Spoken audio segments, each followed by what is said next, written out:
আলহামদুলিল্লাহ, সম্মানিত ডেলিগেট দায়িত্বশীল ভাইগণ, আমরা একটি হামদে বাড়ি তাআলা শুনেছি।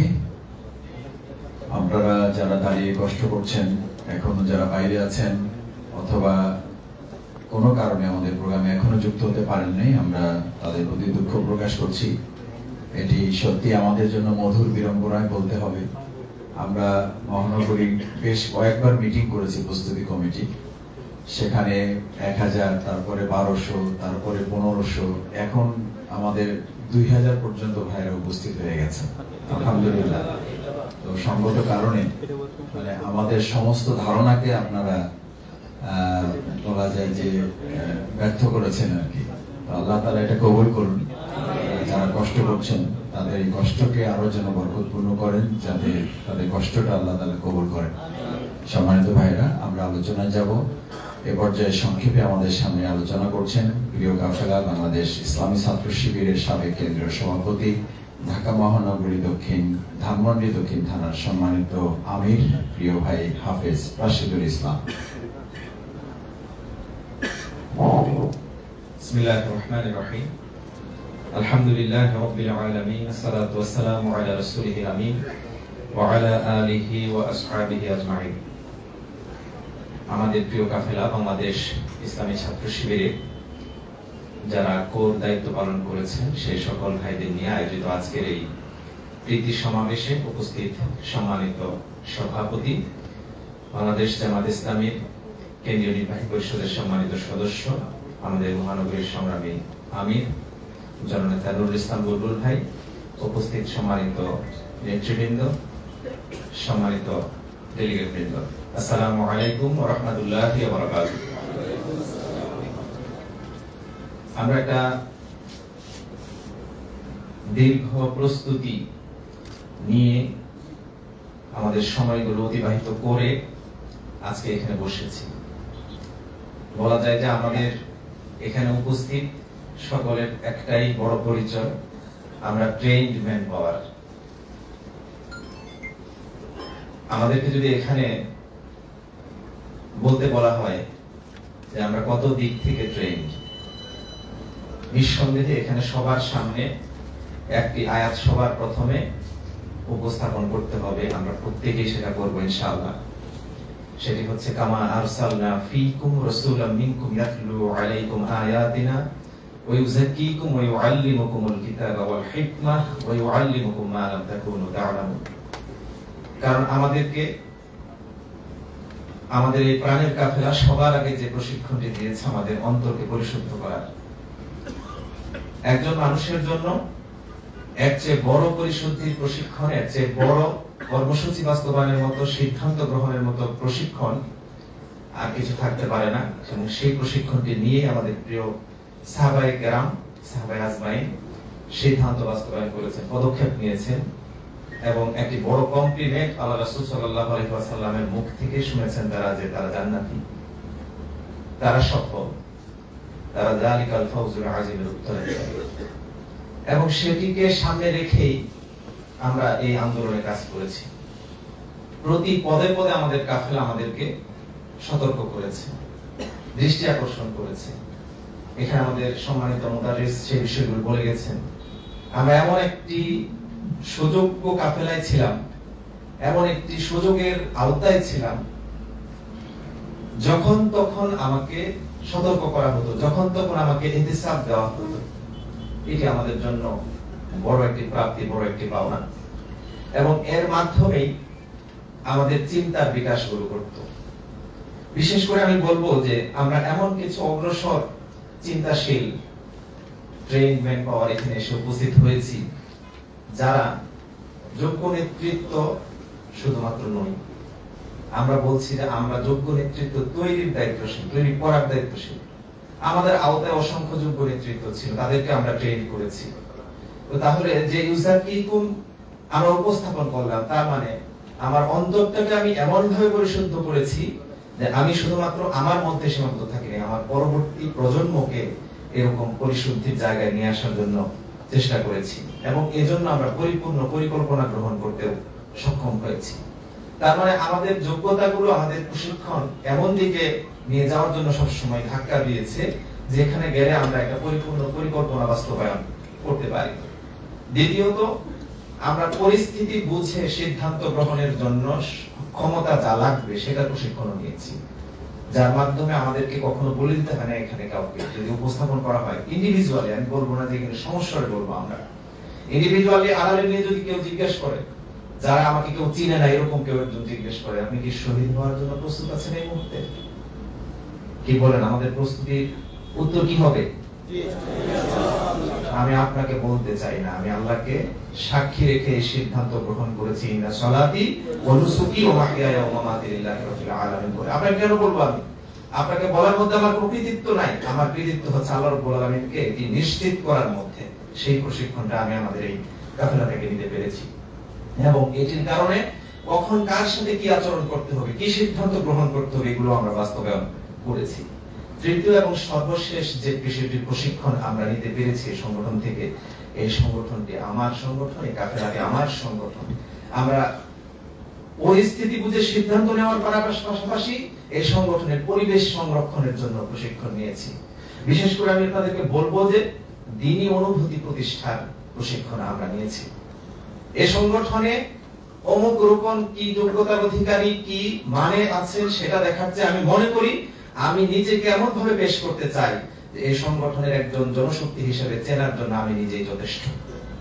এরকম একটি প্রশিক্ষণ আমরা কিন্তু নিয়েছি এবং এটি শুধুমাত্র আজকে আমার যে ওয়ার্ড ইউনিট আমার ঢাকা সিটি এখানের জন্য নয়, বরঞ্চ আমার সিদ্ধান্ত হয়েছে গোটা উম্মার জন্য।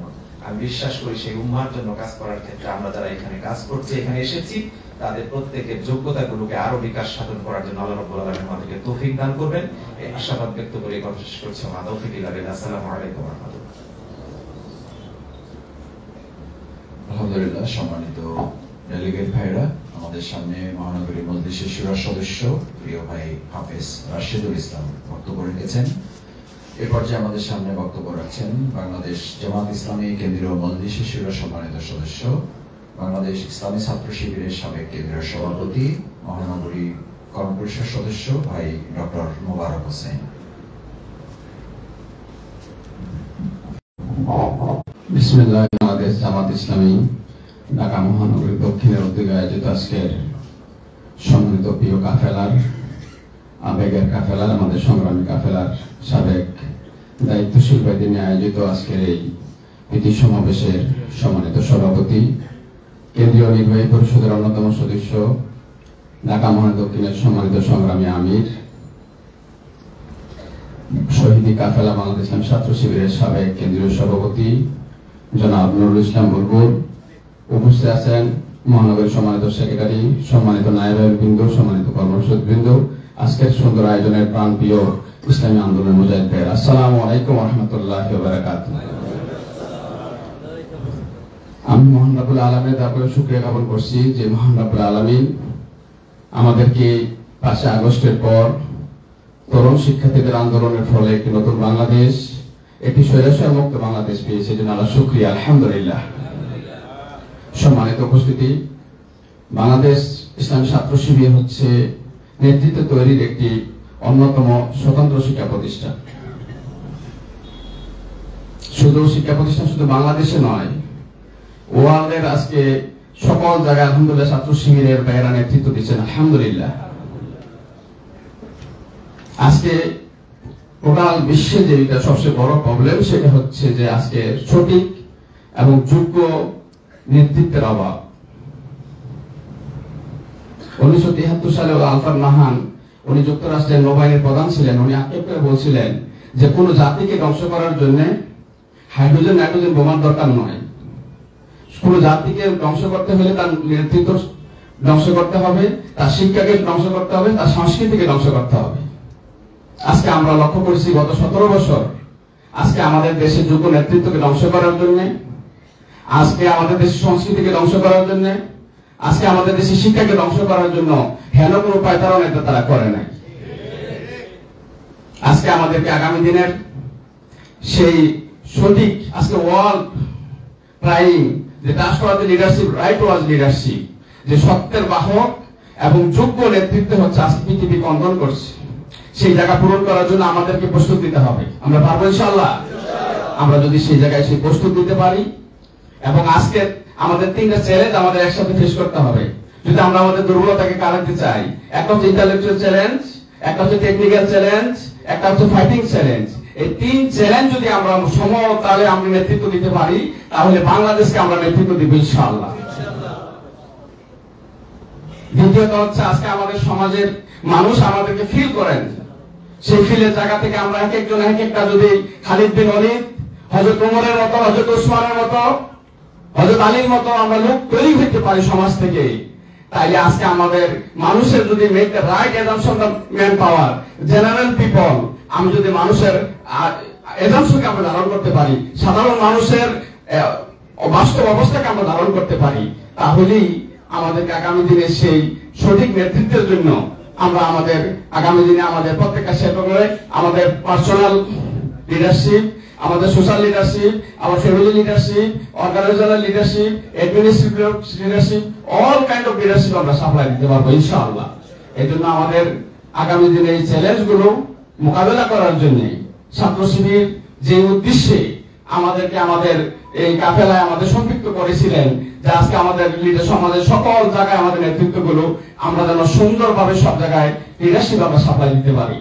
এই জন্য আমাদেরকে আল্লাহ রাব্বুল আলামিন সূরা বাকারার 138 নম্বর আয়াতে যে বলছেন, সিবগাতাল্লাহি ওয়া নাহসানু মিনাল্লাহি সিবগাতান নাহনু লাহু আবিদুন, আমরা যদি আল্লাহর রঙে রঙিন, ইসলামের রঙে রঙিন হতে পারি তাহলেই আমাদের দুনিয়া এবং আখিরাতে সব জায়গায় আমরা ইনশাআল্লাহ আমাদের সব জায়গায় নেতৃত্ব আমরা দিতে পারবো ইনশাআল্লাহ। পরিশেষে আমি বলবো যে আমরা আমাদের মল্লিকদের একটা গান আছে যে কেউ না করুক আমি করব কাজ, আল কোরআনের আহ্বানে দিন কায়েমের প্রয়োজনে আবার আমি শপথ নিলাম আজ। আমরা যদি সেই শপথবদ্ধ হয়ে আগামী দিনে সমৃদ্ধ বাংলাদেশ, একটি সফল বাংলাদেশ করতে চাই, তাহলে আমাদের সঠিক নেতৃত্ব দিয়ে সামনের দিকে এগিয়ে আসতে হবে। সবাইকে ধন্যবাদ। বাংলাদেশ জিন্দাবাদ, বাংলাদেশ জামাত ইসলামী জিন্দাবাদ, ঢাকা মহানগর জিন্দাবাদ। আসসালামু আলাইকুম ওয়া রাহমাতুল্লাহি ওয়া বারাকাতুহু। আলহামদুলিল্লাহ, সম্মানিত ভাইরা, এই পর্যায়ে আমাদের সামনে বক্তব্য রাখার জন্য অনুরোধ করছি বাংলাদেশ জামাত ইসলামী কেন্দ্রীয় মজলিসের শুরা সম্মানিত সদস্য, ঢাকা মহানগরী দক্ষিণ জামাতের সংগ্রামী সহকারী সেক্রেটারি ভাই ডক্টর আব্দুল মান্নান।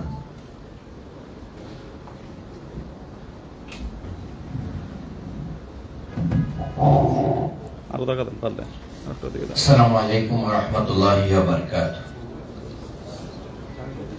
সাবেক সাথী এবং সদস্য ভাইদের নিয়ে আয়োজিত বাংলাদেশ জামাত ইসলামী ঢাকা মহানগরী দক্ষিণ কর্তৃক এই প্রীতি সমাবেশের সম্মানিত সভাপতি মোহতারাম মহানগরী আমির, কেন্দ্রীয় নির্বাহী পরিষদ সদস্য, সাবেক কেন্দ্রীয় সভাপতি নুরুল ইসলাম বুলবুল ভাই, সম্মানিত উপস্থাপক আমাদের শ্রদ্ধাভাজন দায়িত্বশীল মহানগরীর সম্মানিত সেক্রেটারি সাবেক কেন্দ্রীয় সভাপতি ডক্টর শফিকুল ইসলাম মাসুদ ভাই, মহানগরী নায়েবে বৃন্দ, মহানগরীর সম্মানিত দায়িত্বশীল ভাইরা এবং সম্মানিত আজকের অতিথিবৃন্দ আমাদের সাবেক ভাইরা, আসসালামু আলাইকুম ওয়া রাহমাতুল্লাহি ওয়া বারাকাতুহু। ইসলামী আন্দোলন আমরা যখন থেকে শিখেছি তখন থেকে আমাদের একটা স্বপ্ন ছিল যে আমরা এই আন্দোলনকে একটা মাস্টার প্ল্যান নিয়ে এগোনো উচিত। বিভিন্ন সময় আমাদের কিন্তু এটা ছিল, আমরা চেয়েছি যে আমাদের বার্ষিক পরিকল্পনা, ষান্মাসিক পরিকল্পনা, পঞ্চবার্ষিকী পরিকল্পনা, বিভিন্ন পরিকল্পনা আমরা করেছি, কিন্তু সার্বিকভাবে একটা লক্ষ্যকে সামনে রেখে সংগঠনকে সেই জায়গায় নিয়ে যাওয়ার জন্য যে পরিকল্পনা, সেই পরিকল্পনার সাথে আমরা অনেকেই পরিচিত না। আলহামদুলিল্লাহ, কেন্দ্রীয় সংগঠন 30 সালা পরিকল্পনার মাধ্যম দিয়ে ভিশন 2048 বাস্তবায়নের যে স্বপ্ন দেখছে, সেই স্বপ্ন বাস্তবায়নে আপনাদেরকে আমাদের বড়ই প্রয়োজন। সেখানে আমরা কি করতে চাই আমি সেগুলো একটু বলতে চাই অল্প করে। সেটা হচ্ছে আমরা সেক্টর ভিত্তিক লোক তৈরি করতে চাই। বাংলাদেশের যতগুলো সেক্টর আছে, সরকারি বেসরকারি, সকল সেক্টরে আমরা যোগ্য লোক তৈরি করতে চাই। সেই যোগ্য লোক তৈরি করার জন্য আমরা আবার ট্রেনিং সেন্টারও তৈরি করতে চাই না, আমরা তৈরি করেছি এবং কাজও চলে। সেগুলো আপনাদের কাছে বিভিন্ন সময় আমরা দিব। 29টি সেক্টরে কাজ করার জন্য আমাদের সাব কমিটি, উপকমিটি, বিশেষজ্ঞ টিম গঠন করে আমরা কিন্তু এই মহানগরীতে কাজ করে যাচ্ছি। এরপরে আমরা আমাদের ভিতরের জনশক্তিদেরকে স্কিল করার জন্য তাদেরকে আইটি ট্রেনিং, ল্যাঙ্গুয়েজ ট্রেনিং, তারপরে হচ্ছে আপনার অন্যান্য যে সমস্ত ট্রেনিং করছে, অফিস ম্যানেজমেন্ট, ফাইন্যান্সিয়াল ম্যানেজমেন্ট থেকে শুরু করে নিয়ে আমাদের যোগ্যতা দক্ষতা নিজ নিজ কর্মস্থলে বৃদ্ধি করার জন্য আমরা কিন্তু কর্মসূচি নিয়ে আমরা এগুলো পালন করে যাচ্ছি। আমরা প্রাতিষ্ঠানিকভাবে এবং অনলাইনে এই কর্মসূচি মহানগরীর সম্মানিত আমিরের দিক নির্দেশনা মোতাবেক আমরা কিন্তু এগুলো করে যাচ্ছি। এরপরে একটা আন্দোলনকে গণমুখিতায় নিয়ে যাওয়ার জন্য আমাদের 3টা কাজ রয়েছে। খুব প্রশিক্ষিত মানে পরিকল্পিতভাবে আমরা 3টা কাজ করছি গণভিত্তি রচনার জন্য।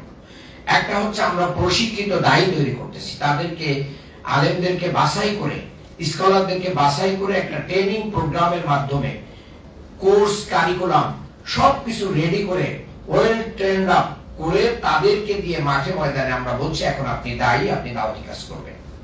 এই দায়ীদের মাধ্যমে এই দাওয়াতি কাজটা কি হচ্ছে, ব্যাপকভাবে প্রসারিত হচ্ছে এবং বিভিন্ন আমাদের বিরুদ্ধে যে সমস্ত কথাবার্তা বলা হয় সেই কথা বলার যে জবাব, সেই জবাবটা ইউনিকলি দেওয়া হচ্ছে, যার কারণে আমাদের সম্পর্কে যে ভুল ধারণার অপরোধনটা আমরা মোকাবেলা করতে সক্ষম হব ইনশাআল্লাহ। এরপরে আমরা প্রশিক্ষিত সমাজকর্মী তৈরি করছি ট্রেনিং এর মাধ্যম দিয়ে, একবারে দিনব্যাপী 2 দিন 3 দিন করে কয়েক দফা ট্রেনিং এর মাধ্যমে কোর্স, কারিকুলাম, মডিউল ঠিক করে এক্সপার্টদেরকে নিয়ে এগুলো তৈরি করে আমরা কাজ করতেছি। এটার মাধ্যমে কি হচ্ছে, সমাজের প্রতিটা ওয়ার্ডে, প্রতিটা থানায়, প্রতিটা মহল্লায় আমরা ক্লাব, সমিতি বিভিন্ন নামে কিন্তু সামাজিক কার্যক্রমকে আমরা চালু করতেছি এবং জামাত কর্মী মানেই সমাজকর্মী, সেই ধারণাকে একটা প্রতিটি জায়গায় আমরা প্রতিষ্ঠিত করার জন্য আলহামদুলিল্লাহ মোহতারাম আমিরে জামাত সেটা মডেল হয়ে গিয়েছে। কাজেই আমি মনে করি যে এই জায়গায় আমাদের গণভিত্তি তৈরি হচ্ছে। আমাদের মহানগরী সার্ভিস বিডি নামে একটা মানে আমাদের একটা সংস্থা তৈরি হয়েছে। আপনি প্রবলেম, আপনার ফ্যান নষ্ট হয়েছে, আপনি ফোন দিচ্ছেন, লোক হাজির হয়ে যাচ্ছে, আপনার এসি নষ্ট হচ্ছে, লোক হাজির হয়ে যাচ্ছে। এই যে সার্ভিস, আপনার হেলথ সেক্টরে আমরা সেই সার্ভিস গুলো দিচ্ছি। তাহলে আলহামদুলিল্লাহ আমাদের সম্মানিত প্রধান অতিথি আজকের অনুষ্ঠানের সাবেক কেন্দ্রীয় সভাপতি, জামাতের সম্মানিত নায়েব আমির ডাক্তার সৈয়দ আব্দুল্লাহ মোহাম্মদ তাহের ভাই উপস্থিত হয়েছেন। আমরা আজকের প্রোগ্রামে ভাইকে স্বাগত জানাই। সম্মানিত ভাইরা, আমি যেটা বলছিলাম যে আমরা সমাজকর্মী তৈরি করছি।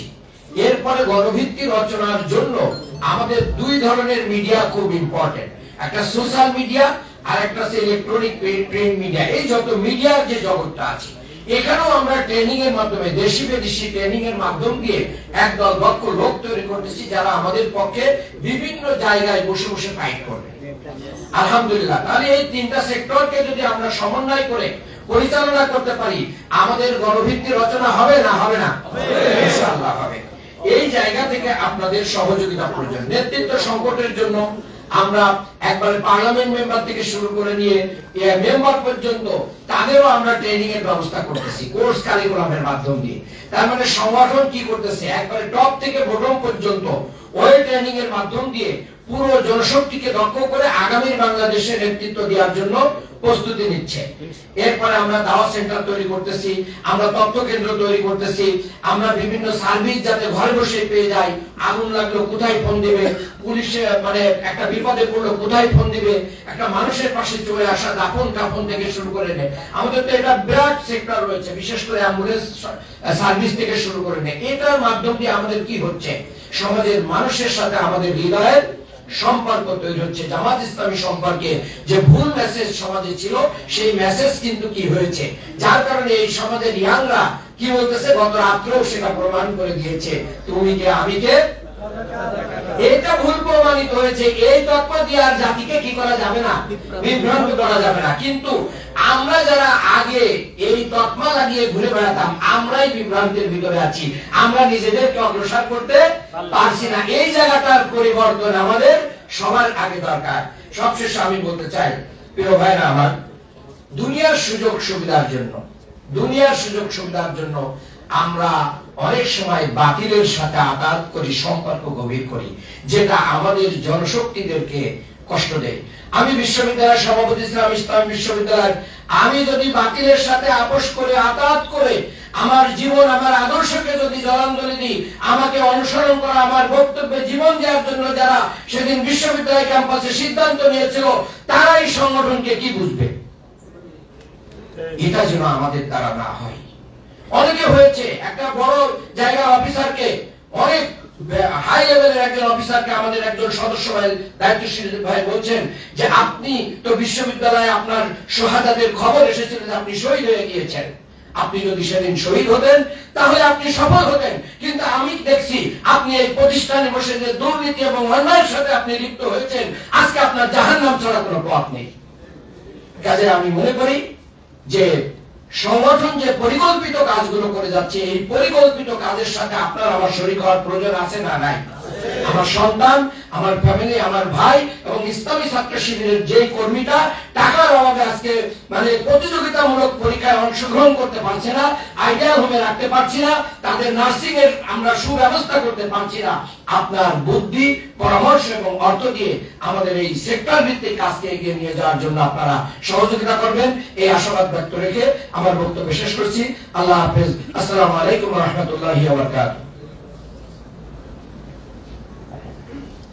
আলহামদুলিল্লাহ, সম্মানিত ডেলিগেট ভাইরা, আপনারা ইতিমধ্যে লক্ষ্য করেছেন আমাদের মাঝে এসে উপস্থিত হয়েছেন বাংলাদেশের গণমানুষের প্রিয় সংগঠন বাংলাদেশ জামাত ইসলামের সম্মানিত কেন্দ্রীয় নায়েবে আমির, আমাদের প্রিয় আবেগের ঠিকানা মেধাবীদের সংগঠন বাংলাদেশ ইসলামী ছাত্র শিবিরের সাবেক কেন্দ্রীয় সভাপতি জননেতা জনাব ডক্টর সৈয়দ আব্দুল্লাহ মোহাম্মদ তাহের, সাবেক এমপি, আজকের এই প্রীতি সমাবেশের সম্মানিত প্রধান অতিথি।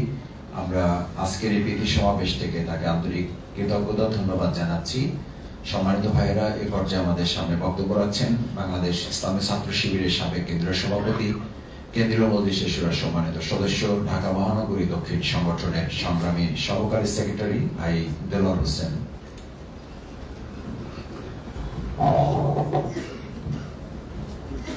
أعوذ بالله من الشيطان الرجيم بسم الله الرحمن الرحيم الحمد لله رب العالمين والصلاة والسلام على رسوله الكريم وعلى آله وصحبه أجمعين। গণমানুষের সংগঠন বাংলাদেশ জামাত ইসলামী ঢাকা মহানগরী দক্ষিণ কর্তৃক আয়োজিত আমাদের প্রিয় কাফেলা, আবেগের কাফেলা, ভালো গলার কাফেলা, শহীদ সংগঠন বাংলাদেশ ইসলামী ছাত্র শিবিরের সাবেক সাথী এবং সদস্য ভাইদের নিয়ে আয়োজিত আজকের এই প্রীতি সমাবেশের সংগ্রামী সভাপতি, বাংলাদেশ জামাত ইসলামী ঢাকা মহানগরী দক্ষিণের সম্মানিত আমির, শ্রদ্ধাভাজন দায়িত্বশীল, শ্রদ্ধাভাজন অভিভাবক জনাব এই প্রিয় বাংলাদেশ ইসলামী ছাত্র শিবিরের সাবেক কেন্দ্রীয় সভাপতি শ্রদ্ধাভাজন জনাব নুরুল ইসলাম বুলবুল, উপস্থিত আজকের এই অনুষ্ঠানের সম্মানিত প্রধান অতিথি, গণমানুষের সংগঠন বাংলাদেশ জামাত ইসলামী কেন্দ্রীয় নায়েবে আমির, সাবেক সংসদ সদস্য, প্রিয় কাফেলা বাংলাদেশ ইসলামী ছাত্র শিবিরের সাবেক কেন্দ্রীয় সভাপতি, আজকের এই সমাবেশের সম্মানিত প্রধান অতিথি শ্রদ্ধাভাজন ডক্টর সৈয়দ আব্দুল্লাহ মোহাম্মদ তাহের, উপস্থিত মহানগরী সংগঠনের বিভিন্ন পর্যায়ের নেতৃবৃন্দ, আজকের এই আয়োজনের সম্মানিত এই প্রিয় কাফেলা বাংলাদেশ ইসলামী ছাত্র শিবিরের সাবেক সদস্য এবং সাথী ভাইরা, আসসালামু আলাইকুম ওয়া রাহমাতুল্লাহি ওয়া বারাকাতুহু। মহান রব্বুল আলামিনের দরবারে শুকরিয়া আদায় করছি যে মহান মনিব দীর্ঘ সময় পরে, দীর্ঘ 15 বছর পরে এসে অত্যন্ত সুন্দর পরিবেশে নির্বিঘ্নে, নিশ্চিন্তায়, নির্দ্বিধায়, নিঃসংকোচে একটি সুন্দর আয়োজন আমরা করতে পেরেছি এবং সেই আয়োজনের সাথে আমরা সম্পৃক্ত হওয়ার সুযোগ পেয়েছি। যে মহান রব্বুল আলামিন আমাদের জন্য এই ধরনের পরিবেশ তৈরি করলেন এবং সেই পরিবেশ আমরা এই ধরনের সুন্দর আয়োজন করতে পারলাম, সেই মহান মনিবের দরবারে সিজদাবরত চিত্তে শুকরিয়া আদায় করছি, আলহামদুলিল্লাহ। দুরূদ তাসলিম পেশ করছি মানবতার মুক্তির দূত আখির নবী হযরত মুহাম্মদ সাল্লাল্লাহু আলাইহি ওয়াসাল্লামের দরবারে এবং স্মরণ করছি ওই সকল মর্দে মুজাহিদ ভাইদের যারা বাংলাদেশকে কোরআনের একটি বাংলাদেশে পরিণত করার স্বপ্ন নিয়ে আমাদের প্রিয় কাফেলার দায়িত্ব পালন করতে গিয়ে এই আন্দোলনের সাথে সম্পৃক্ত থাকার অপরাধে জুলমের শিকার হয়ে যারা শাহাদাত বরণ করেছেন, আমরা সবার জন্য দোয়া করি আল্লাহ রাব্বুল আলামিন তাদের শাহাদাতকে কবুল করুন, তাদের শাহাদাতের সর্বোচ্চ মর্যাদা দান করুন, তাদের শাহাদাতের বিনিময়ে আমাদের প্রিয় মাতৃভূমি বাংলাদেশকে আল্লাহ রাব্বুল আলামিন দয়া করে তার দ্বীনের জন্য কবুল করুন। আমরা যারা শহীদদের উত্তরসূরি হিসেবে একই কাফেলার একই লক্ষ্য উদ্দেশ্য বাস্তবায়ন, একই কর্মসূচি বাস্তবায়ন আমরা কাজ করছি। আল্লাহ আমাদেরকে যত হক আদায় করে শহীদদের যোগ্য উত্তরসূরি হিসেবে এই প্রিয় কাফেলার দায়িত্ব পালন করার তৌফিক দান করুন। সম্মানিত ভাইরা আমার, we have passed a glorious time. ইসলামী ছাত্র শিবিরের এই সময়গুলো ছিল আমাদের জন্য অত্যন্ত একটি মধুর সময়, অত্যন্ত আনন্দের সময়, অত্যন্ত আবেগের সময়, অত্যন্ত একটি স্বপ্নের সময়। আমরা একটা সুখের সময় পার করে এসেছি ইসলামী ছাত্র শিবিরে। আমরা যখন এই প্রিয় কাফেলার সাথে সম্পৃক্ত হয়েছিলাম, আমাদের মতো অনেক ভাইরা আমরা আছি যারা আমরা মাদ্রাসা শিক্ষায় মাদ্রাসা শিক্ষা ব্যবস্থার সাথে সম্পৃক্ত হওয়ার সুযোগ হয় নাই, জেনারেলি আমরা পড়াশোনা করেছি। আমাদের পারিবারিক ভাবে হয়তো আমাদেরকে অনেকেই আমাদের নামাজ শেখানোর সুযোগ সেই সময় আমরা পাই নাই, পারিবারিক ভাবে হয়তো আমাদেরকে কোরআন শেখানোর সুযোগটা হয়তো সেই সময় আমরা পাই নাই। বাট আমাদের প্রিয় কাফেলার সাথে সম্পৃক্ত হওয়ার পরে এই প্রিয় কাফেলা আমাদেরকে নামাজ শিখিয়েছে। শুধু নামাজ শেখার নাই, বরঞ্চ নামাজের ইমামতি করার মতো যোগ্যতা এই প্রিয় কাফেলা আমাদের মধ্যে দিয়েছিল। আমরা যারা কোরআন পড়তে পারতাম না, এই প্রিয় কাফেলা আমাদেরকে ধরে নিয়ে এসে আমাদেরকে আদর করে, যত্ন করে, আমাদের মাথায় হাত বুলিয়ে দিয়ে দিনের পর দিন আমাদেরকে পাশে বসে আমাদেরকে কোরআন শিখিয়েছে এই প্রিয় কাফেলা ইসলামী ছাত্র শিবির। সম্মানিত ভাইরা আমার, এই প্রিয় কাফেলার সাথে একটা আবেগ নিয়েছিলাম, শাহাদাতের তামান্না নিয়ে আমরা এই প্রিয় কাফেলার সাথে সম্পৃক্ত। এই প্রিয় কাফেলার কঠিন থেকে কঠিনতম কাজগুলো আমরা বাস্তবায়ন করেছি। এই দায়িত্বশীলদের নির্দেশে আমরা গুলির সামনে, কঠিন বিপদ মুহূর্তেও আমরা গুলির সামনে দাঁড়াতে আমরা দ্বিধাবোধ করিনি। আবার আমাদের নির্দেশে আমাদের জনশক্তিরা কঠিন বিপদের সময় গুলির সামনে চরম ক্রান্তিকালে তারা ময়দানে সাহসিকতার সাথে ভূমিকা পালন করেছে আমাদের নির্দেশে। সম্মানিত ভাই আমার, কত কঠিন কাজই না আমরা আমাদের ছাত্র জীবনে আমরা করেছি, সমস্ত কঠিন কাজগুলোকে আমরা সহজ করে বাস্তবায়ন করেছি। সম্মানিত ভাই আমার, শপথের জন্য আমরা যখন শিবিরের সাথী শপথ দিয়েছিলাম, যখন আমরা সদস্য শপথ দিয়েছিলাম, এই সাথী সদস্য শপথ দেওয়ার জন্য কত ওয়ার্কশপ করেছি। ছাত্র শিবিরের দায়িত্বশীল ভাইরা আমাদেরকে ধরে নিয়েছে, যখন আমাদের ওয়ার্কশপ করেছে, দিনের পর দিন, রাতের পর রাত আমরা বসে বসে দায়িত্বশীলদের নির্দেশে আমরা পড়াশোনা করেছি। ছাত্র শিবিরের মাননের জন্য যেটা তৈরি করেছিলাম আমরা, সম্মানিত ভাই আমার, কন্ট্যাক্টে আমার মনে আছে, এখানে নুরুল ইসলাম গুরু ভাই আছেন, আমি তার হাতেই সদস্য শপথ দিয়েছিলাম, বিশ্ববিদ্যালয়ে তখন দায়িত্ব পালন করছি। আমার মনে আছে সারা রাত আমরা সারাদিন আমাদেরকে পড়াশোনা করিয়েছে। এরপরে রাত প্রায় 4টা পর্যন্ত ভাই আমাদেরকে কন্ট্যাক্ট নিয়েছে।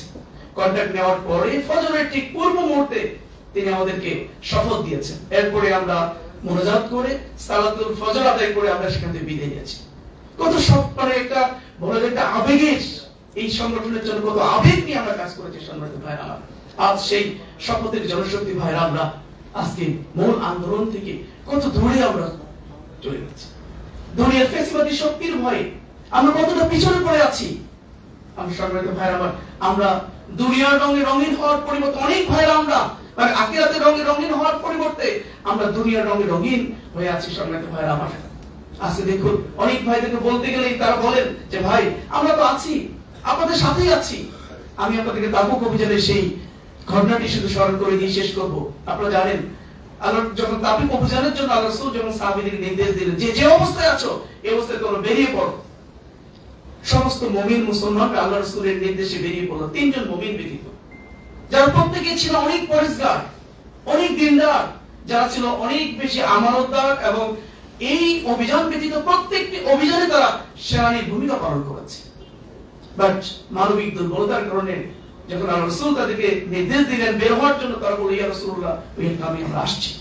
এই আসছি বলতে বলতে মানবিক দুর্বলতার কারণে তারা পিছনে পড়ে গিয়েছিল, এবং শেষ পর্যন্ত তারা এই অভিযানে বের হতে পারে নাই।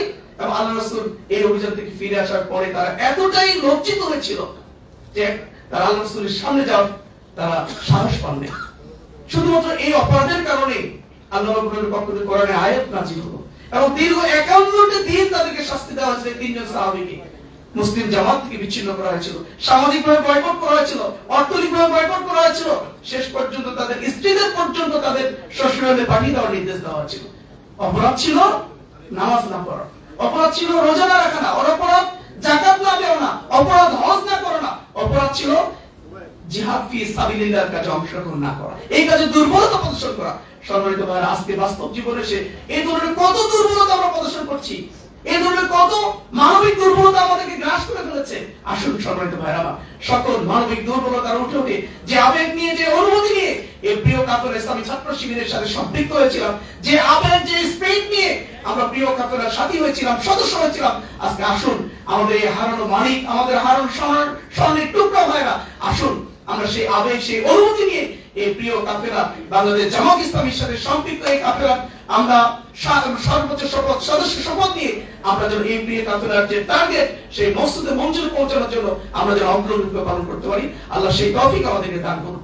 সম্মানিত ভাইরা, এই পর্যায়ে আমি বক্তব্য রাখার জন্য বিনীতভাবে অনুরোধ করছি শহীদ কাফেলা বাংলাদেশ ইসলামী ছাত্র শিবিরের সাবেক কেন্দ্রীয় সভাপতি, গণমানুষের সংগঠন বাংলাদেশ জামাত ইসলামী কেন্দ্রীয় কর্ম পরিষদ সদস্য, ঢাকা মহানগর দক্ষিণের সংগ্রামী সেক্রেটারি জনাব ডক্টর শফিকুল ইসলাম মাসুদ।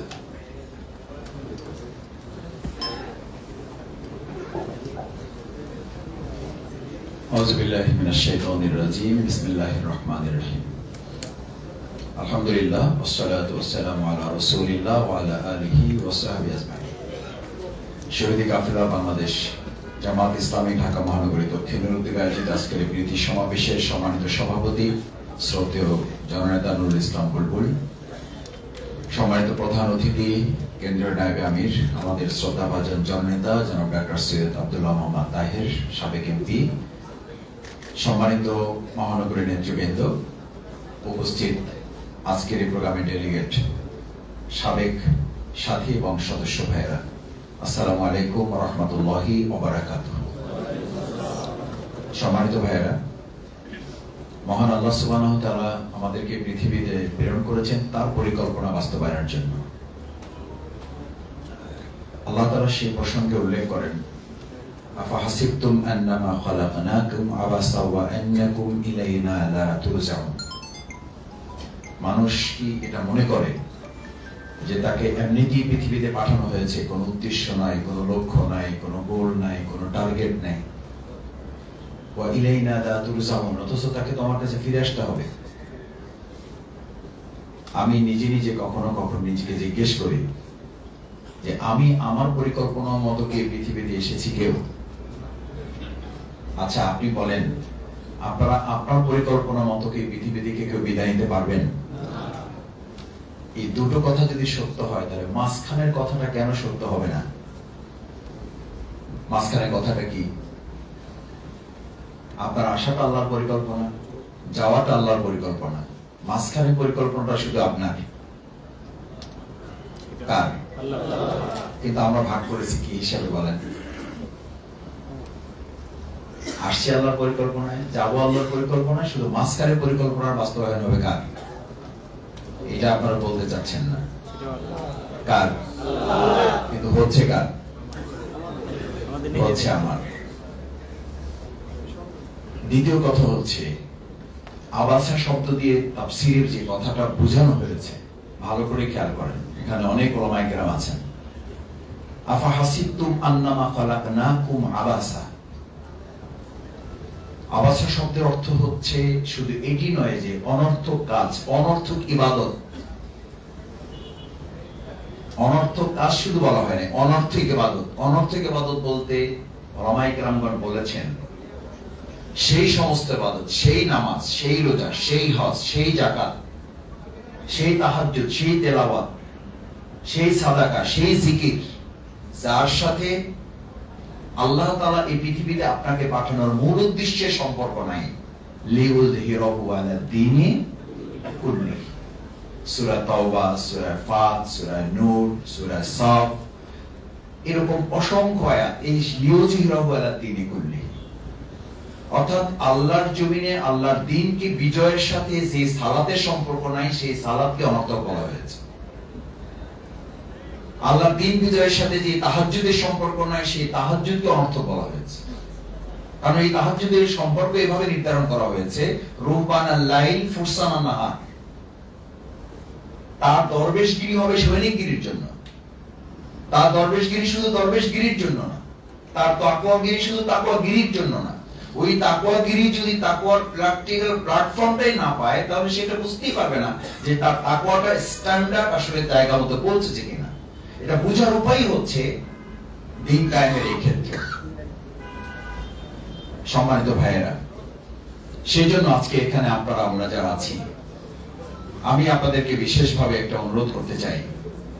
দেখুন, বাংলাদেশ ইসলামী ছাত্র শিবিরের এই দীর্ঘ পথ পরিক্রমায় আপনারা যারা ভূমিকা পালন করেছেন, সবসময় আপনারা ফিল করেন যে আমাদের জীবনের দুটো অধ্যায় আছে, একটা ট্রেনিং পিরিয়ড আছে, একটা প্র্যাকটিক্যাল পিরিয়ড আছে।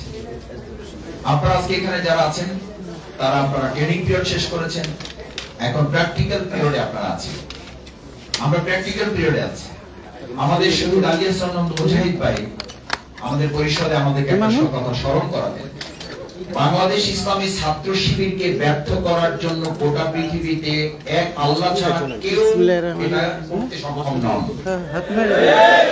কিন্তু বাংলাদেশ ইসলামী ছাত্র শিবিরকে ছাত্র শিবিরই কোন একজন ব্যক্তি ছাত্র শিবির থেকে আঙ্গুল তুলে ছাত্র শিবিরকে প্রশ্নবিদ্ধ করতে সক্ষম।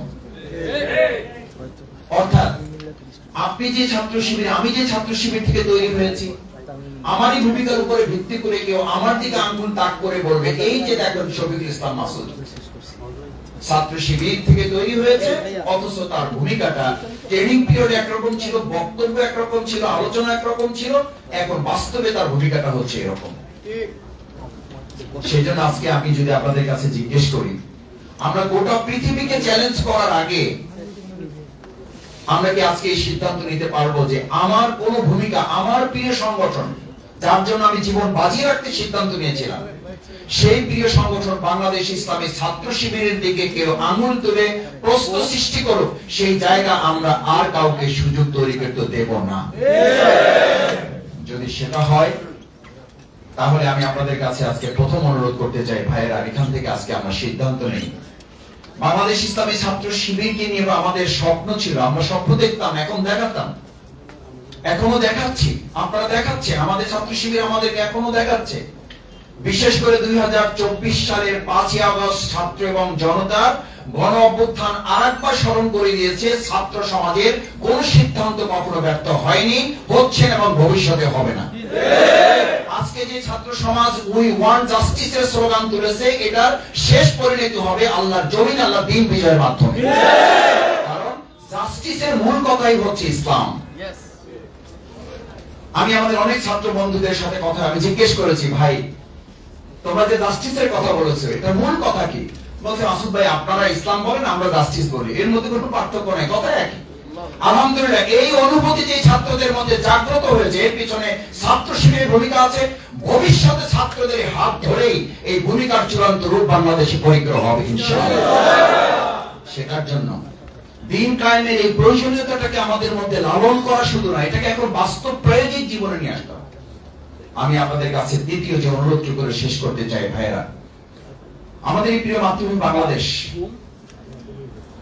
এখন আপনারা আধুনিক তথ্য প্রযুক্তির সবচেয়ে শীর্ষে অবস্থান করছেন বলে আমরা মনে করি। আমি অনেক সময় বলি যে আমরা এখন আধুনিক তথ্য প্রযুক্তির কোন যুগে আছি, যে যুগকে বলা হয় যে এআই প্রযুক্তিতে আছি। এই প্রযুক্তি মানে কি? আমরা বলি যে আর্টিফিশিয়াল ইন্টেলিজেন্স। তো আর্টিফিশিয়াল ইন্টেলিজেন্স মানে কি? মানে হচ্ছে আপনি যা চাইবেন আপনি তাই করতে পারবেন, আপনার মতো লোকেরও এখন প্রয়োজন নেই। শফিকুল ইসলাম মাসুদকে এখন শত শত শফিকুল ইসলাম মাসুদ তৈরি করে ভিডিওতে দিয়ে দেওয়া যাবে, আপনি বুঝতেই পারবেন না যে আসলে কোনটা শফিকুল ইসলাম মাসুদ। খুঁজে বের করার জন্য আপনাকে আলাদা গবেষক হতে হবে। এরকম একটা প্রযুক্তি যখন আমাদের আসছে, তার আগে আপনারা আমাদেরকে শেখাতেন, আমরা চ্যালেঞ্জ করে বলতাম প্রযুক্তি হচ্ছে এমন যে একটা ব্রেইন যা করতে পারে তা 25টা কম্পিউটারের ব্রেনের কাজ একটা ব্রেন করতে পারে, একটা মানে 25টা কম্পিউটার এরকম আছে। এখন আজকে এসে আমাদেরকে বলা হচ্ছে তথ্য প্রযুক্তি এমন জায়গায় পৌঁছে গেছে যে ব্রেন আর কোনো কাজে লাগবে না, এখন প্রযুক্তি সব করে দেবে।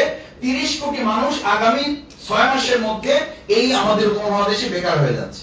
এটা একটা মেইন স্ট্রিম পত্রিকার খবর।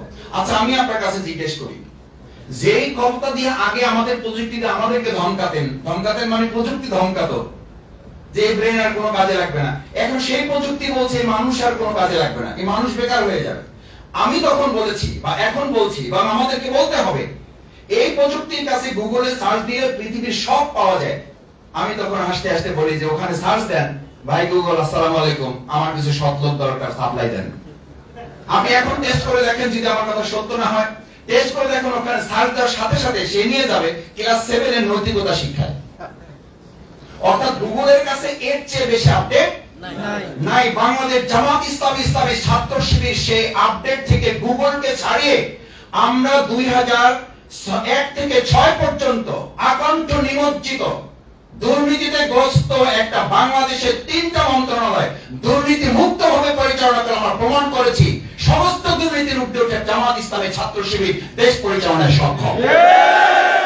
সুতরাং আজ গোটা পৃথিবীর সবচেয়ে বড় সংকট মেধার নয়, সবচেয়ে বড় সংকট দক্ষতা যোগ্যতার নয়। এই দক্ষতা যোগ্যতা সংকট পূরণের জন্য প্রযুক্তি হয়তো আমাদের পাশে দাঁড়িয়েছে, তার সাথে এখন সবচেয়ে বড় সংকট সততা, দক্ষতা এবং দেশপ্রেমের। সেই সংকট পূরণে বাংলাদেশ ইসলামী ছাত্র শিবিরের এই তৈরি করা ভাইরা যদি সিদ্ধান্ত নিয়ে যেতে পারেন তাহলে অসংখ্য ত্যাগ এবং কোরবানির বিনিময় আমাদের 2024 সালের 5ই আগস্ট যে নতুন স্বাধীনতা আমরা অর্জন করেছি অর্থবহ করে আমরা আমাদের 20 কোটি মানুষের কাছে তা পৌঁছে দিতে সক্ষম হব ইনশাআল্লাহ।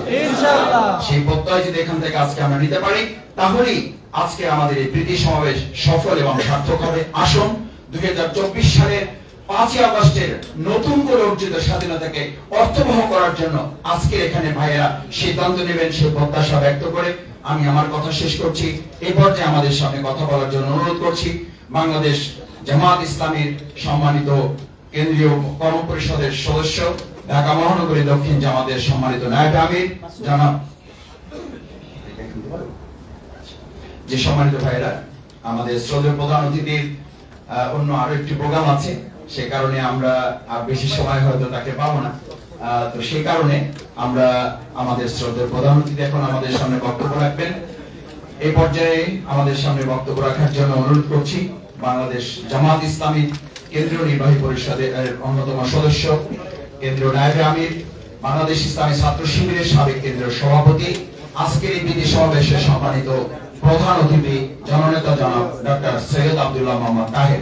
শ্রদ্ধেয় প্রধান অতিথিকে তার বক্তব্য রাখার জন্য অনুরোধ করছি ডক্টর সৈয়দ আব্দুল্লাহ মোহাম্মদ তাহের। শুরু করে দিলে তাড়াতাড়ি হইলো।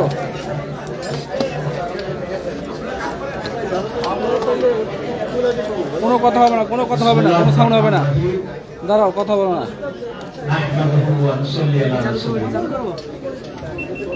মাননীয় সভাপতি সম্মানিত নেতৃবৃন্দ শ্রদ্ধেয় এই মাইক দাও, দ্রুত মাইক দাও সবাই। আসসালামু আলাইকুম ওয়া রাহমাতুল্লাহি ওয়া বারাকাতুহু। আজকে কাদের মিটিং এটা জিজ্ঞাসা করার পরে যে জবাবটি দিয়েছেন মাননীয় সভাপতি সেটা হচ্ছে আজকে এমন লোকেরা এখানে উপস্থিত যারা বাংলাদেশে ইসলামী বিপ্লব হোক এটা চায় না। এর ক্যামেরাটা কোথায় রাখছেন ভাই? এই মোবাইল ক্যামেরাটা একটু চেক করেন। পিছে আসতো ভাই, পিছে আসতো।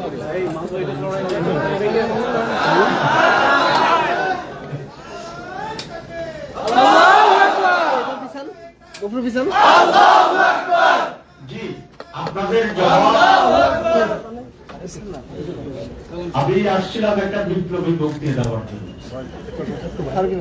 কিন্তু এখানে এসে ভাবলাম যে বিপ্লবী বক্তৃতায় বিপ্লব হয় না, বিপ্লব হয় বিপ্লবী সিদ্ধান্ত। আজকে যারা এখানে উপস্থিত তাদের জন্য প্রয়োজন একটা বিপ্লবী সিদ্ধান্ত, এবং আপনারা বলছেন আপনারা চান, তাহলে বক্তৃতার আর কোনো প্রয়োজন নেই। কি আপনাদের বিপ্লবী সিদ্ধান্ত দিচ্ছে? সেটা কি আপনারা রোপণ হবেন? না, এটা আমার কাছে গুরুত্বপূর্ণ নয়। রোপণ হইলেই বিপ্লব হবে এটা নাও। রোপণিয়ত হচ্ছে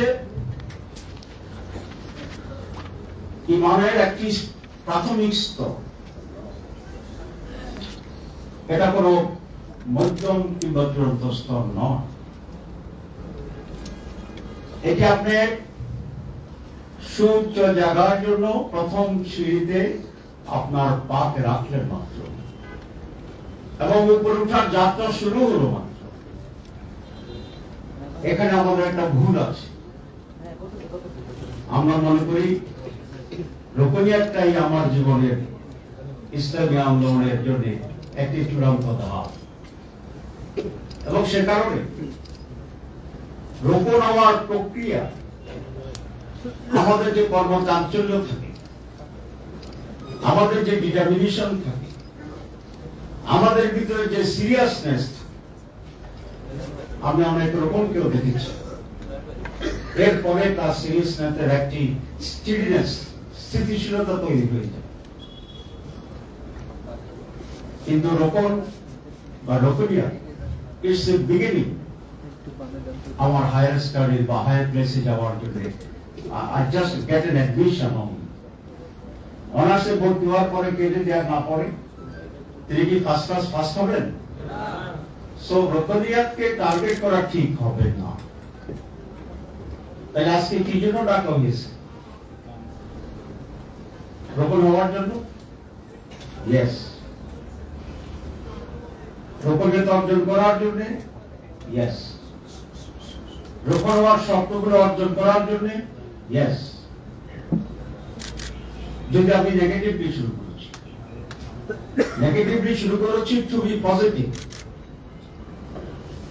এবং এই আন্ডারস্ট্যান্ডিং এর রোপণ হওয়ার জন্য I just started my journey, আমি আমার জার্নি শুরু করলাম মাত্র, এবং এটার গতি বাড়তে থাকবে till my life, আমার জীবন যতদিন ততদিন আমি অগ্রসর হতে থাকবো, আমি উঠতে থাকবো। এরকম একটি ডিটারমিনেশন নিয়ে আপনাকে রোপণ হতে হবে। আমরা কেন রোপণ হচ্ছি না?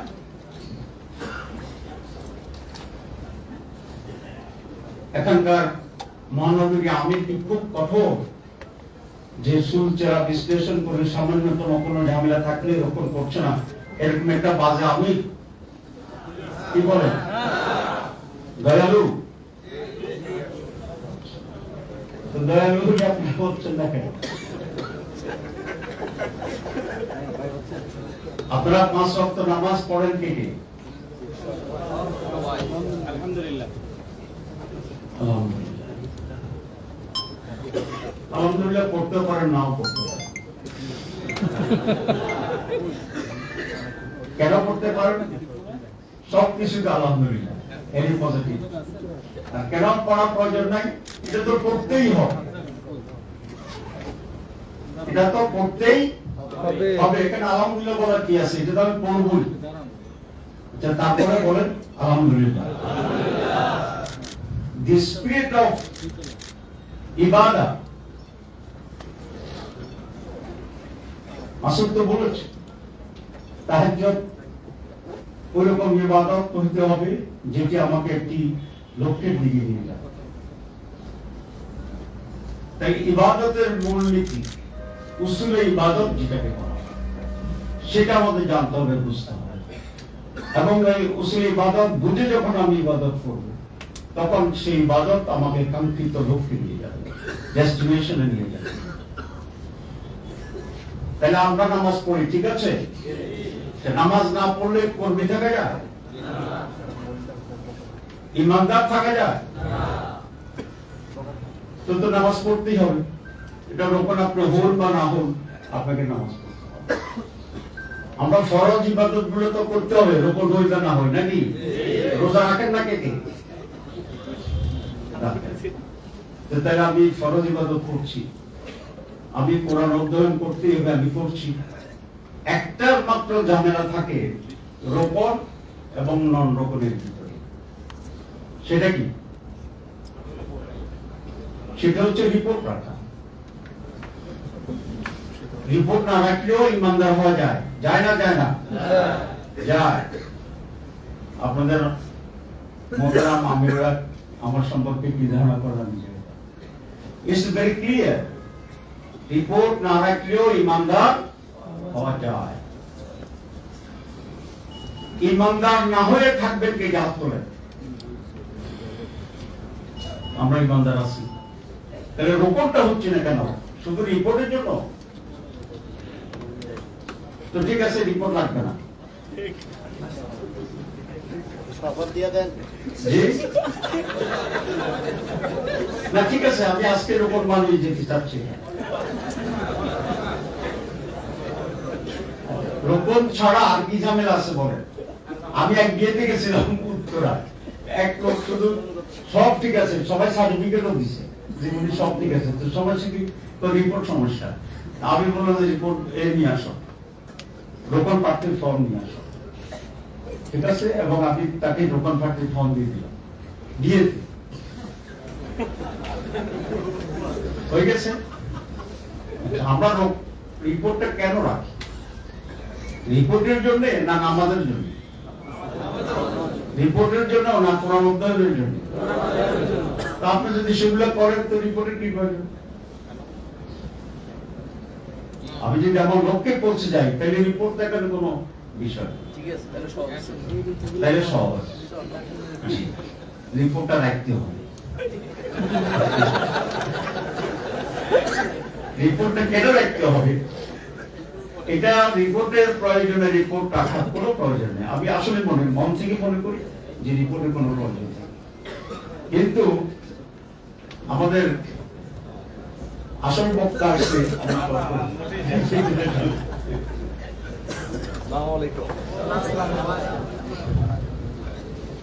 রিপোর্টটা এই জন্য রাখতে হবে, আপনি যে একটা ইচ্ছার বিরুদ্ধে কঠিন কাজ করতে পারেন এই পরীক্ষাটা তো আপনাকে দিতে হবে। যে লোক ইচ্ছার বিরুদ্ধে একটা রিপোর্ট রাখতে পারে না, সেই লোক ইচ্ছার বিরুদ্ধে জিহাদে যাবে কি করে? তাহলে আপনি 3 জনের ভিতরে পড়বেন। মাসুদ্দি বক্তৃতা দিলা 3 জনের বক্তৃতা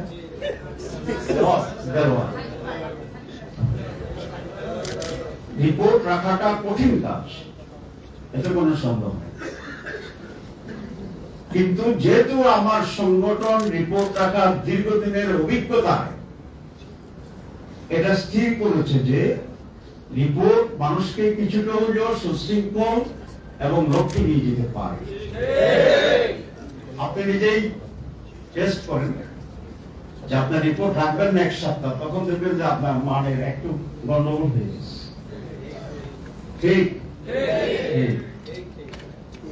আবার রিপোর্ট রাখার মাধ্যমে যে নিজেকে ঠিক রাখে এটাও ঠিক না,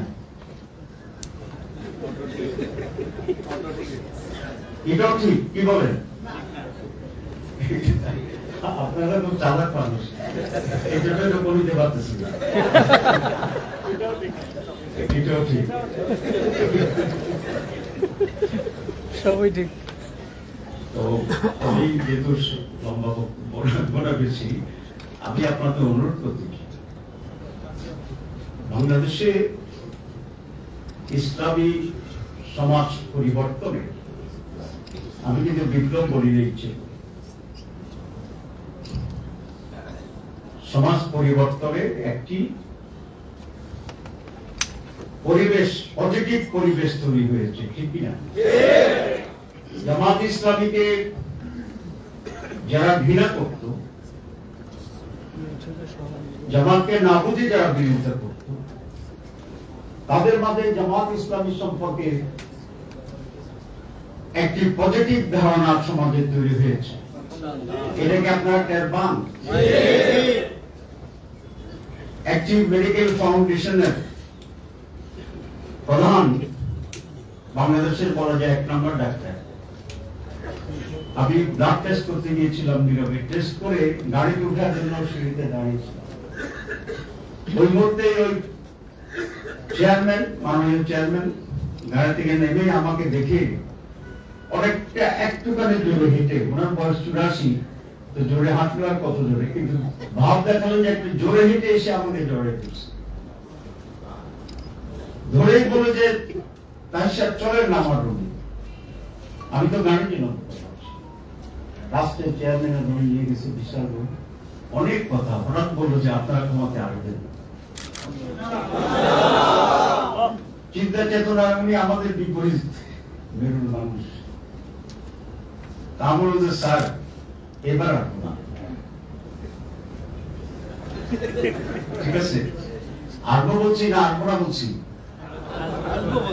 জি আসবো বলছি, বলছি এবার এর মানে কি পরের বার ইনশাআল্লাহ বলো যে না আপনারা আসবেন, আমি যে জি স্যার আসবো, তারপর আমাকে বলে যে মহিলাদের কি করবে, তারপরে মহিলাদের নিয়ে কি করবো, কিছু করবো, যে বোরকা পরবে পরবে, যে পরবে না পরবে না, যে মুখ ডাকবে ডাকবে, যে ডাকবে না ডাকবে না, তাই আচ্ছা আমরা কোনো কিছু জোর করে চাপাই দেবো। তারপরে বলে যে হাত হাত কাটবেন কখন,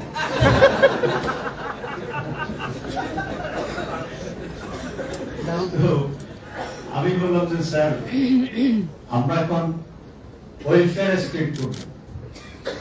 কি বলছি? ওয়েলফেয়ার স্টেট করব।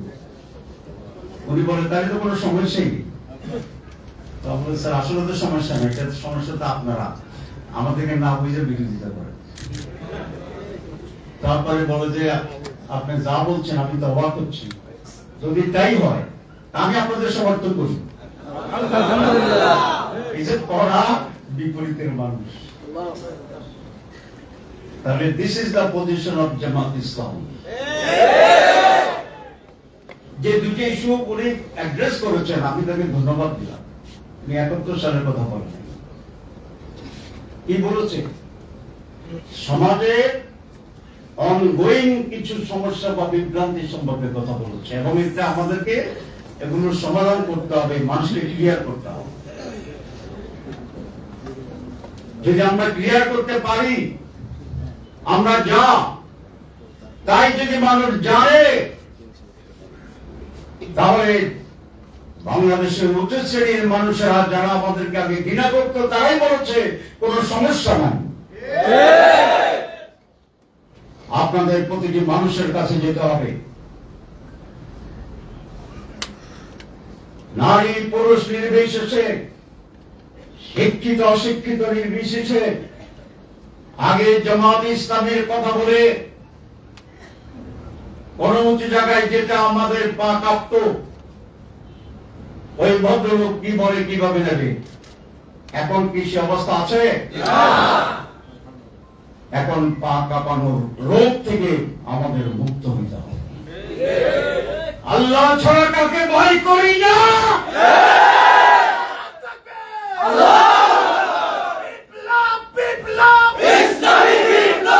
আল্লাহ ছাড়া কাউকে পরোয়া করি না।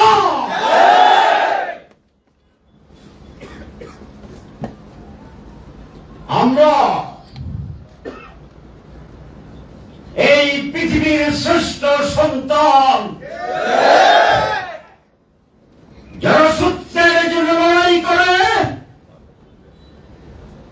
মানুষের অধিকারের জন্য লড়াই করে,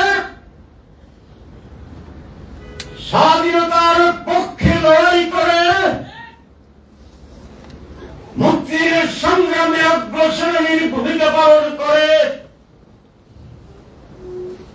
যারা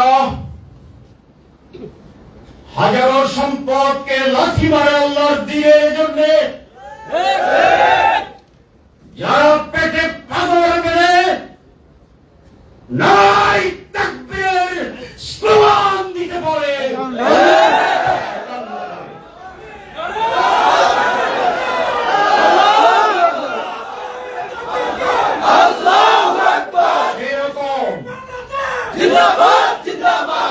সেই রকম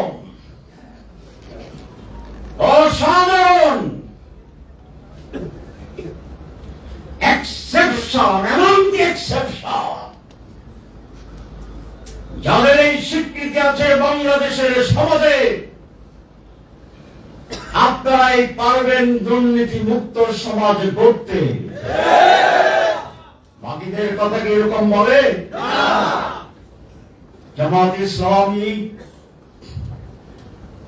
যখন এই শব্দটি উচ্চারিত হয়, মানুষের মাঝে দুর্নীতি মুক্ত মন্ত্রী মতিউর রহমান নিজামীর চেহারা ভেসে আসে। সকল মানুষের সামনে দুর্নীতি মুক্ত আলী হাসান মোহাম্মদ মুজাহিদের চেহারা ভেসে আসে। এই সামাজিক স্বীকৃতি নিয়ে চ্যালেঞ্জ করে এগোতে হবে। The only party যাদের প্রতি এইরকম কোন বদনাম নেই, যে সমস্ত দোষ মানুষ জানে বুঝে আমাদের বিরুদ্ধে বায়বী অভিযোগ যেটা মানুষ বুঝতে পারে না, এটাকে খায় না হাঁটে। আপনারা সেই দলের কর্মী, গর্ব অনুভব করেন? হাত তোলেন।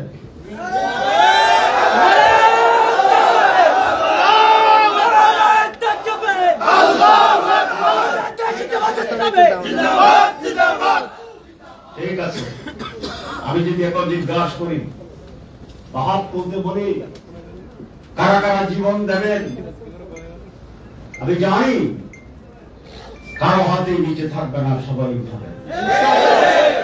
মাওলানা মওদুদী বলেছিলেন, আবেগে জীবন দেওয়া সহজ, কিন্তু তিলে তিলে আন্দোলনের উপরে ইসলামী কোয়ালিটির উপরে টিকে থাকা আরো অনেক কঠিন। সেটাই আমরা প্রমাণ করছি। কি রোপণ হবেন? বক্তৃতা শেষ করে দেব, আর যদি হিসেবে থাকে আরো 1 ঘন্টা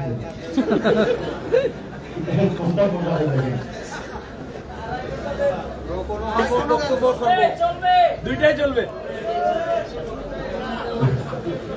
ঠিক আছে, রোপণ হবেন নাকি? আলহামদুলিল্লাহ, এটা আমাদের জন্য খুবই দুর্ভাগ্যজনক। এই যে সামনে যে চেহারাগুলো দেখছি, আলহামদুলিল্লাহ তাজা জীবন আছে। মৃত লোক আমি একজনকে দেখিনি এই হলের ভিতর। আমি যতদূর দেখছি এখানে কোনো মৃত লোক নেই। জীবিত মৃত লোক আছে না? আল্লাহ রাব্বুল আলামিন মানুষ শ্রেষ্ঠত্ব দান করেছেন, ঠিক কিনা? কেন? তার বিবেকের জন্য, তার শক্তির জন্য, তার বিজ্ঞতার জন্য, তার কৌশলের জন্য, তার চরিত্রের। আমরা যদি আল্লাহর সৃষ্টিকে মিথ্যা প্রমাণ করে দিতে চাই, এর চেয়ে বড় দুর্ভাগ্য চ্যালেঞ্জ আর কিছু হবে? আজকে কি হাজিরা যারা উপস্থিতদের নাম লেখা আছে? জি, থানা মুক্তি আছে? ঠিক আছে, 6 মাস পরে থানা ভিত্তিক তালিকা যারা রোপণ হবেন না, মেহরবানি করে সিটি আমিরের সাথে এসে দেখা করে যাবেন। সিটি আমিরের উপর অনেক বড় বোঝা দিয়ে গেলাম। কত শত লোকদের দেখা করে আল্লাহ ভালো।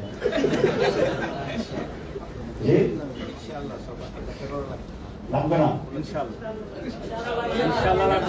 যারা রোপণ হইতে পারবে না তারা কেন বিপ্লবের স্লোগান দেবে?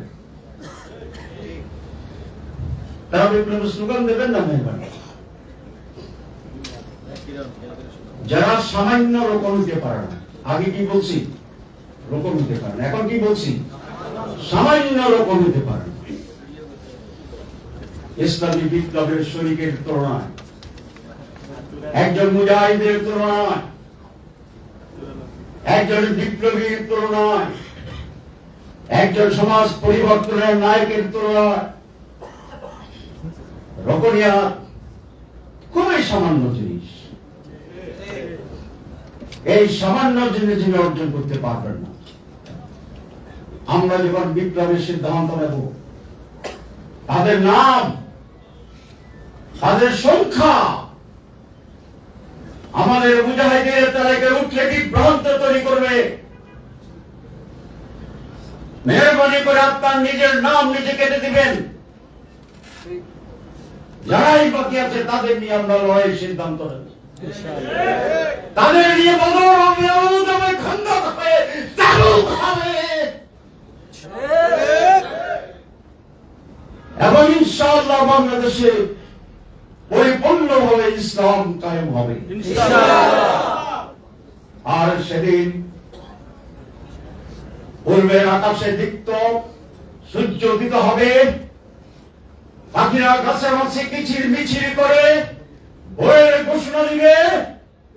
মানুষ নারী পুরুষ নির্বিশেষে মসজিদে আল্লাহর কাছে সিজদার জন্য একত্রিত হবে।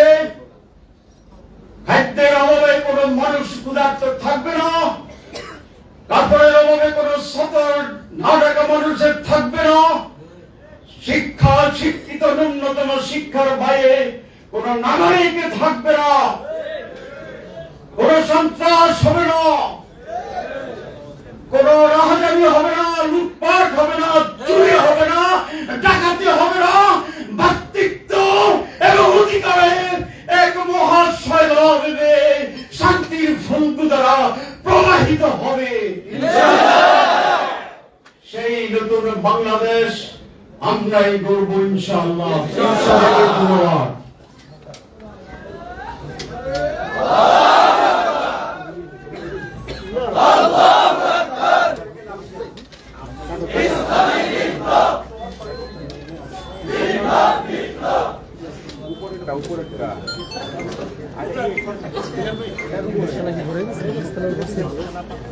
সম্মানিত ভাইয়েরা,